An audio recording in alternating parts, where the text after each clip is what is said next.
السلام علیکم۔ Daily golf Urdu میں خوش آمدید۔ UAE، پاکستان اور دنیا بھر کے ممالک کی تازہ ترین خبروں کے لیے ہمارے چینل کو سبسکرائب کریں۔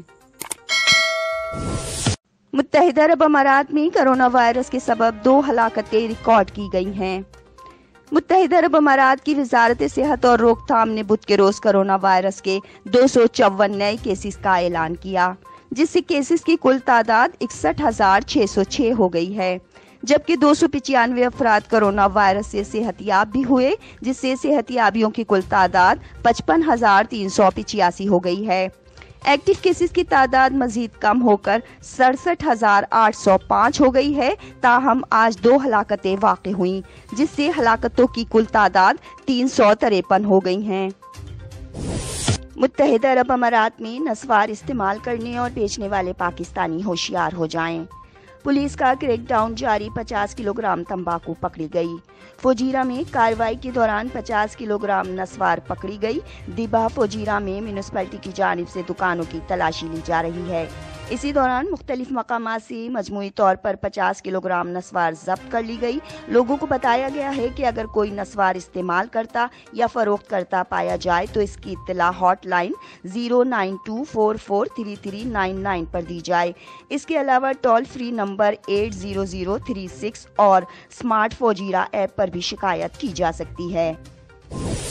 بیروت دھماکوں میں 100 افراد کے جاں بحق ہونے کی تصدیق کر دی گئی۔ دھماکے کے نتیجے میں زخمی ہونے والے 4,000 سے زائد افراد کو ہسپتال منتقل کیا جا چکا ہے۔ میڈیا رپورٹ کے مطابق لبنان کے دارالحکومت بیروت میں آج ہونے والے دھماکوں میں اموات کی تعداد بڑھتی جا رہی ہے۔ اب تک حکام کی جانب سے 100 افراد کے جاں بحق ہونے کی تصدیق کی گئی ہے۔ کئی زخمیوں کی حالت تشویشناک ہے، جس کے باعث اموات میں اضافے کا خدشہ ظاہر کیا گیا ہے۔ پاکستانی مسافروں کے لیے اہم رعایت کا اعلان۔ اماراتی حکومت نے متحدہ عرب امارات آنے والے مسافروں کے لیے کورونا کی رپورٹ حاصل کرنے کے طریقہ کار میں اہم سہولت کا اعلان کر دیا ہے۔ اب امارات آنے والے افراد اپنے ملک میں موجود کسی بھی ایسی لیبارٹری سے کورونا ٹیسٹ کی رپورٹ حاصل کر سکیں گے جو وہاں کی حکومت کی جانب سے مستند اور منظور شدہ ہو۔ اس سے پہلے تمام غیر ملکی مسافروں کے لیے لازم تھا کہ وہ اسی لیبارٹری سے ٹیسٹ کروائیں گے جس کی منظوری اماراتی حکومت نے دی ہوگی۔ تاہم اب امارات آنے والے مسافر کسی بھی مستند لیبارٹری سے ٹیسٹ کروا سکتے ہیں۔ یہ سہولت پاکستان سے آنے والے مسافروں کو بھی فراہم کی گئی ہے۔ ابوظہبی میں کورونا کے مکمل خاتمے تک گھر گھر جا کر ٹیسٹنگ کی مہم جاری رہے گی۔ ابوظہبی حکام نے واضح کیا ہے کہ جب تک ریاست سے کورونا کی وبا کا مکمل خاتمہ نہیں ہو جاتا، گھر گھر جا کر ٹیسٹنگ کی مہم جاری رہے گی۔ لوگوں کے گھروں پر ہی ان کے کورونا کے مفت ٹیسٹ کیے جا رہے ہیں تاکہ معاشرے کے تمام طبقات میں کورونا کے پھیلاؤ کو روکا جا سکے۔